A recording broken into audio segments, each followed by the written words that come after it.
Allô, bonjour, bonjour, bonjour. Soyez-vous tous la bienvenue. Shalom dans vos maisons. Merci de me recevoir sur vos écrans. Merci d'avoir cliqué sur la vidéo. Je te souhaite la bienvenue à l'émission d'aujourd'hui. Si tu nous regardes pour la première fois, je m'appelle FIFA Marie-Thérèse. En tout cas, soyez bénis, bénis, bénis. Prenez vos Bibles. J'aime à travailler avec la parole de Dieu. C'est elle qui fait asseoir toutes choses. La parole de Dieu est la vérité. La parole de Dieu est une lampe sur nos pieds. Elle nous conduit, elle nous dirige et la parole de Dieu s'accomplit toujours. Donc, allez-y chercher vos Bibles. Nous allons passer au travail. Sans plus tarder, je vais déjà vous donner le thème de notre émission d'aujourd'hui. Alors, nous allons parler de la peur. De la peur. Lorsque vous lisez votre Bible plusieurs fois, le Seigneur va dire, ne craignez pas, ne craignez pas, ne craignez pas, ne craignez pas. À chaque fois, c'est comme si Dieu sait que nous allons être confrontés à la peur.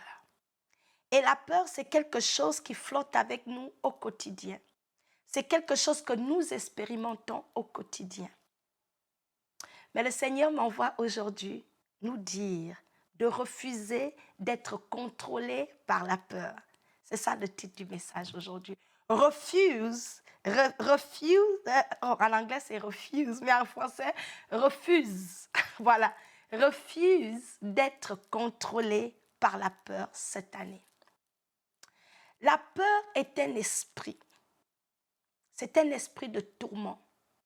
C'est un esprit que le diable utilise comme une arme pour nous paralyser, pour nous empêcher à vivre la vie que Jésus a payée sur la croix pour que nous puissions vivre. La peur est un esprit qui peut te garder au même endroit. Et ce n'est pas la volonté de Dieu pour nos vies. Alors, notre premier verset biblique, nous allons lire Romains chapitre 8, verset 15 à 16. On va lire tout le verset. Voici ce que dit la parole de Dieu. Car l'esprit que vous avez reçu n'est pas un esprit qui vous rend esclave. Je suis en train de lire la version français courant. J'aime comment la version français courant l'a bien élaborée. Dans la version Louis II, c'était un peu condensé, mais j'ai aimé comment ça a été présenté dans la version français courant. Voici ce que ça dit. Car l'esprit que vous avez reçu n'est pas un esprit qui vous rend esclave et vous remplisse encore de peur, mais c'est l'Esprit Saint qui fait de vous des enfants de Dieu, qui nous permet de crier à Dieu, Abba, mon Père. L'Esprit de Dieu lui-même, l'Esprit de Dieu atteste lui-même à notre esprit que nous sommes enfants de Dieu. Alléluia. Je tenais à lire ce verset pour dire que si nous sommes enfants de Dieu, Dieu n'est pas un peureux. Et tel le Père est, tel nous sommes. Si notre Dieu ne perd pas dans la peur, où nous vient l'esprit de peur qui nous paralyse? Donc vous pouvez voir que la peur n'est pas dans notre ADN en tant qu'enfant de Dieu. C'est quelque chose que nous devons confronter au quotidien. La peur ne vient pas de Dieu parce que Dieu ne nous a pas donné un esprit de peur pour que nous soyons encore esclaves et contrôlés par la peur. Il nous a donné son esprit. Thank you, Jesus. Thank you, God. Alléluia. J'ai un autre verset avant d'élaborer ce que je dis.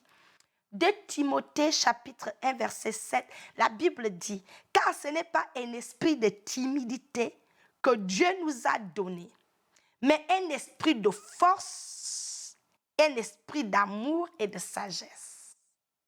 Ça, c'est l'esprit que Dieu nous a donné. Et la peur, l'esprit de peur est contraire à l'esprit que je viens de décrire.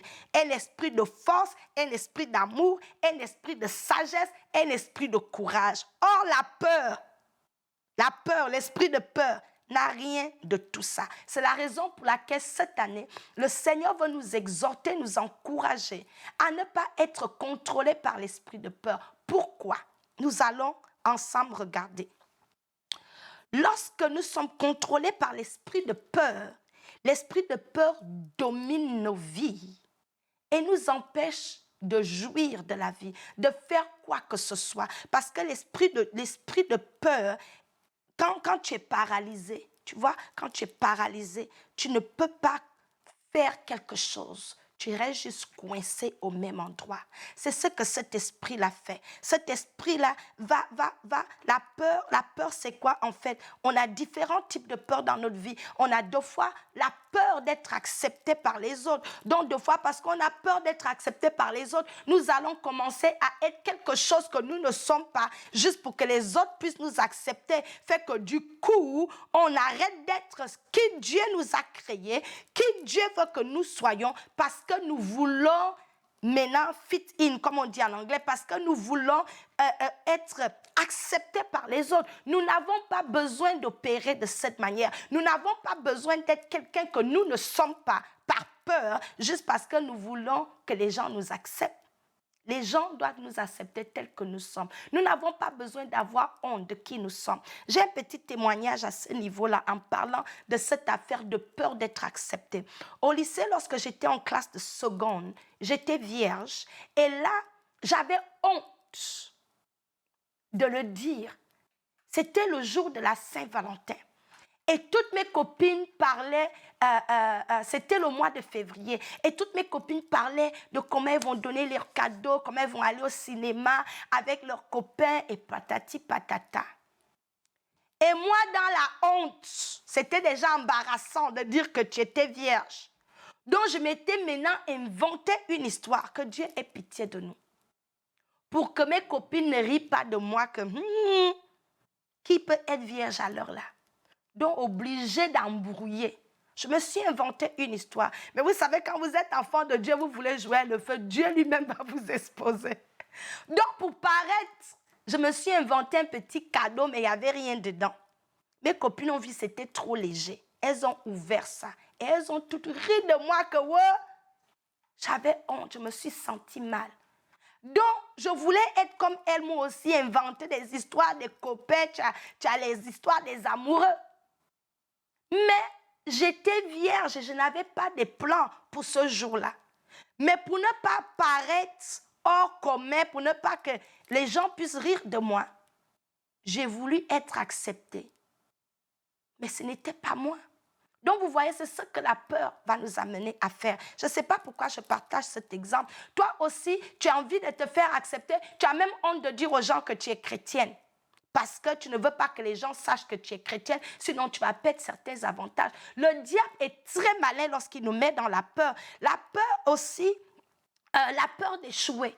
Certaines personnes, parce que tu as échoué une fois, et maintenant cette peur-là aujourd'hui te paralyse et t'empêche maintenant de prendre des risques, t'empêche d'essayer des nouvelles choses. Fait que ça te garde dans une zone de confort où tu te dis, ça n'a pas marché, je ne veux plus essayer. Donc la peur te paralyse et te garde maintenant dans l'échec. Le diable utilise la peur. Il y a la peur du lendemain. Il y a la peur où tu es tous les jours dans la peur. Je vais faire comment? Demain on va manger. Dieu dit non, ne vous inquiétez pas. Ne vous inquiétez de rien. Le lendemain appartient à Dieu. Mais le diable va te garder dans une inquiétude constante du lendemain.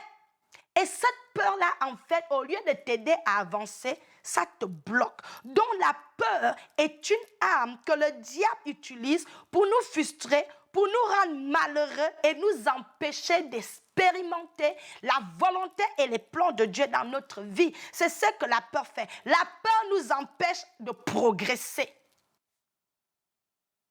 Tu vas avancer, ça te garde derrière. La peur va même vider ton courage. Parce que tu deviens maintenant, j'ai peur de sortir, on risque de m'attaquer. La peur, c'est cet esprit-là qui te voit faire voir la vie en noir. Le diable utilise la peur pour te donner l'identité, une identité qui se crée pour toi. La peur, en fait, est en opposition de la foi. C'est un esprit. Et cette année, tu vas aller dans la percée surnaturelle. Plusieurs d'entre nous, nous avons besoin de confronter l'esprit de peur et d'envoyer l'esprit de peur où ça doit être, dans les profondeurs de l'enfer. Avoir peur, c'est normal, mais nous ne devons pas vivre dans la peur, parce qu'avoir peur, c'est quelque chose qui montre que tu es en vie. Oups, oh, j'ai peur, et si je faisais ça, tu prends les précautions. Mais il y en a qui vivent dans la peur. Le but du message d'aujourd'hui, c'est venir t'encourager que jusqu'à quand vas-tu rester dans la peur que le diable utilise pour détruire des destinées? La peur de la douleur. Tu as peur d'être déçu, tu as peur de perdre un ami, tu as peur de perdre un enfant parce que tu as déjà perdu un enfant, il te reste un enfant, fait que tu es dans une peur constante. J'avais d'ailleurs une collègue qui travaillait avec moi à l'époque, elle avait perdu son fils à 17 ans dans une moto. La vie de cette femme-là a été détruite après la mort de son fils. Quand je la rencontre, ça c'était 10 ans après que l'accident ait lieu. Donc 10 ans plus tard, cette femme-là était dans une peur démoniaque. Elle a perdu son mari. Elle ne vivait plus que juste pour le seul enfant qui restait. Elle avait peur, elle a refusé de conduire, elle a abandonné le permis de conduire, elle prenait les bus, elle ne voulait rien savoir, elle pleurait, elle était dans la dépression, la vie avait changé, elle voulait vivre que pour le seul fils qui restait.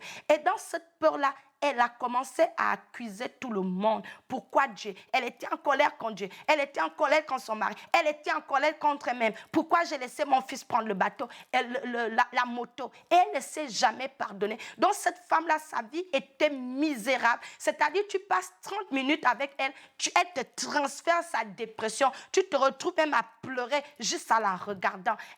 C'était une maman elle avait dans la quarantaine, mais tu avais l'impression qu'elle avait 70 ans.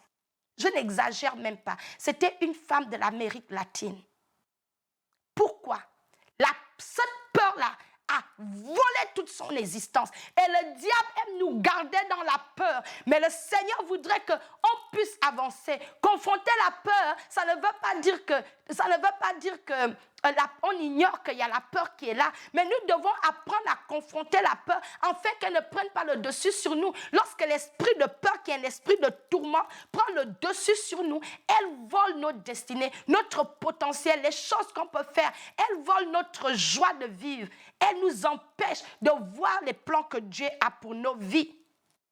Et elle avait peur de perdre le seul enfant qui restait. Donc, constamment, elle peut appeler son fils 5 fois.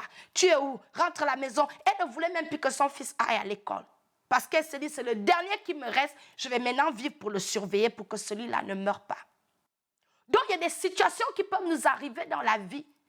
À cause de ça, on va maintenant le diable va utiliser ces situations-là pour nous opprimer, pour nous oppresser. Mais en tant qu'enfants de Dieu, si nous voulons atteindre le potentiel, les objectifs que Dieu a pour nous, nous devons confronter la peur. Même avec les larmes aux yeux, nous devons continuer d'avancer, même dans la peur, confronter la peur. Parce qu'il y a une délivrance qui vient. Le moment qu'on décide de dire, je ne veux plus vivre dans la peur. Et le diable utilise ça de plusieurs manières. Il va te dire des choses, je vais dire, la peur est un outil que le diable utilise pour nous faire accepter ses mensonges. Voilà. Il utilise la peur, en fait, pour nous amener à accepter ses mensonges sur nos vies. Il va te dire des choses du genre, ce que tu fais ne va pas réussir. C'est sûr que Dieu n'écoute pas tes prières. Tu ne vois pas jusqu'à présent, tu n'es pas marié. C'est certainement à cause de l'avortement que tu avais connu. Dieu est fâché contre toi. Ah, personne ne t'aime. Ah, tu vois, tu vas finir seul. Tu ne seras jamais comme ta sœur. Tu ne seras jamais comme tel. Ça va t'amener des pensées bizarres. Tu vas te comparer. Il va te dire, tu n'es pas assez bien pour ce gars. Oh, tu n'es pas assez bien à la cuisine. Tu n'es bon à rien. Tu ne pourras pas faire ci. Tu ne seras jamais ça. Mensonge, mensonge, mensonge, mensonge. Le diable est un menteur professionnel dont la peur va toujours te faire voir la vie comme s'il n'y avait pas d'issue. Tout ce que tu vois, c'est l'échec et la négativité. Le diable est un menteur. Or, lorsqu'on regarde la parole de Dieu nous dit clairement qui nous sommes, ce que nous avons, ce que nous pouvons faire et ce que nous pouvons devenir en Jésus. Alléluia. La parole de Dieu est l'antidote des mensonges de l'ennemi. Le diable va te dire, Dieu ne t'a pas pardonné. Donc 5 ans plus tard, tu demandes pardon pour le même vieux péché que tu as fait en 2015. C'est dans ça que tu es encore aujourd'hui. Dieu dit, je t'ai pardonné. Mais tu n'es pas convaincu que tu es pardonné parce que tu vis dans la condamnation qui nous condamne.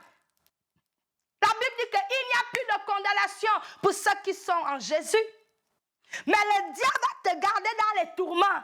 Oh, ce que tu as fait, la personne ne peut te pardonner. Ce n'est pas que tu es infidèle. Tu as oublié comment tu étais allé sortir avec le mari de tel. Ton affaire de vol là, Dieu n'a pas fini avec ça. Et tu vas rester dans cette chambre noire-là à être bombardé matin, midi, soir. Mais la parole de Dieu dit que, la parole de Dieu te dit clairement le plan de Dieu pour ta vie, qui tu es en Jésus, ce que tu peux faire avec Jésus. Ça te montre les plans de Dieu. Et lorsque tu lis la parole de Dieu, tu réalises que, aïe, en Jésus, j'ai la victoire. En Jésus, mes péchés sont pardonnés. Et quand Dieu dit tes péchés sont pardonnés, ça veut dire tes péchés du présent, tes péchés à venir, tes péchés passés. C'est pardonné une fois pour toutes. C'est ce que Jésus a fait sur la croix de Golgotha. Il n'a plus besoin de mourir. Il est mort pour tous tes péchés, les péchés présents, à venir et même les péchés du passé. Mais le diable, sournois de son état, il se balade partout. Il va bombarder tes pensées, t'accuser. Si tes enfants font ça, ah, tu es une mauvaise mère. Le diable est un menteur. Alléluia. Il va t'amener la culpabilité. Tu vas encore échouer. Tu as raté le bac l'année dernière. Cette année, je ne sais pas comment tu vas l'avoir. Anyway, tu es la bête de votre famille. Hein?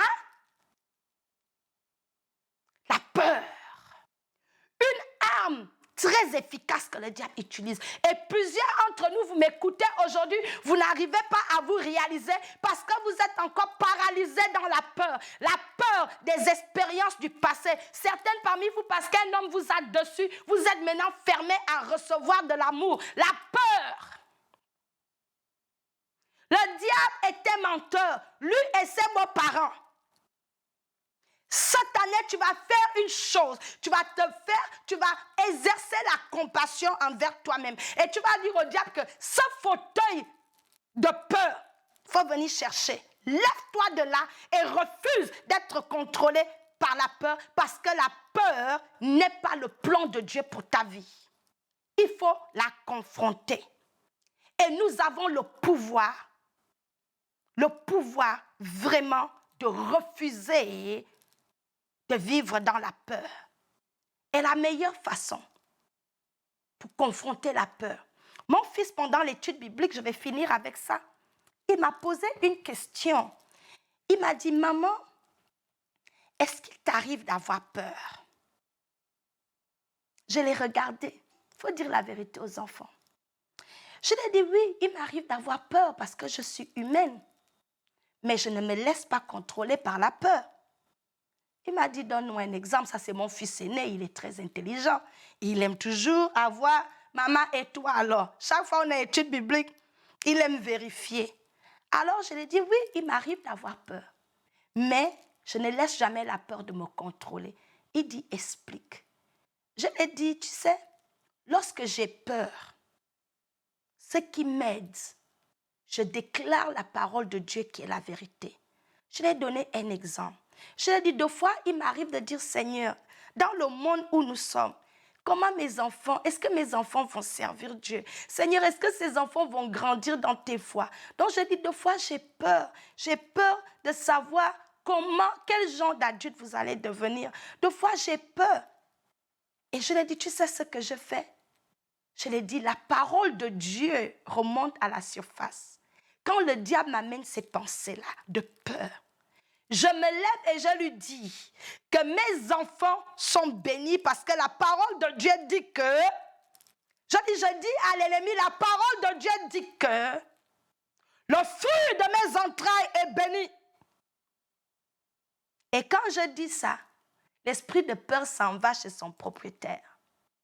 Je l'ai dit, à chaque fois que je suis confrontée à la peur, J'utilise la parole de Dieu pour déclarer ce que Dieu dit, parce que c'est ce que Dieu dit me concernant qui est la vérité. Je refuse de me conformer aux mensonges de l'ennemi ou de laisser les gens parler sur ma vie, parce que Jésus a le dernier mot sur ma vie. C'est ce que j'ai dit à mon fils. Et je te dis la même chose, que toi aussi tu peux prendre la décision aujourd'hui de ne plus laisser la peur te paralyser. Tu as peur de divorcer. Tu as peur de sortir d'une situation abusive. Parce que tu te dis, si je sors de cet abus-là, qui va encore me prendre? Qui va encore m'aimer? Parce que tu te dis que c'est fini et toi, donc mieux vaut on te tue où tu es. Parce que tu as peur. Tu vis dans la maltraitance, mais tu te dis, mieux vaut je reste ici. Le diable va te persuader qu'il faut rester dans la maltraitance. C'est ce qui est mieux pour toi. Le diable est un menteur. Le plan de Dieu pour nos vies n'a jamais été que nous soyons et nous restons dans la boue. Le plan de Dieu dans notre vie, c'est d'améliorer notre vie. Je vous le dis, c'est la vérité. C'est la volonté de Dieu pour nous. Dans cette année, fais-toi quelque chose. Prends une décision. Ne laisse plus ni les mensonges de l'ennemi, ni les erreurs du passé, ni les situations que tu vis te paralyser et te donner la peur de vivre. C'est un esprit que tu peux commander de te laisser. Dieu ne nous demande pas de vivre selon les circonstances, ni selon ce que l'ennemi dit. Il a dit, le juste vivra par la foi. Et la foi, c'est quoi? La foi vient de ce que l'on entend. Et ce que l'on entend vient de la parole de Dieu. Qu'est-ce que dit la parole de Dieu sur ta vie? Qu'est-ce que dit la parole de Dieu sur la situation dans laquelle tu es? Lorsque tu trouves ce que Dieu dit, va avec ce que Dieu dit. Alléluia. C'était le message d'aujourd'hui. J'espère que quelqu'un a été encouragé. C'est ton année de la percée surnaturelle. Ne laisse pas la peur te contrôler. Fonce, prends des risques, essaie de nouvelles choses. Le Seigneur est avec toi. Soyez bénis.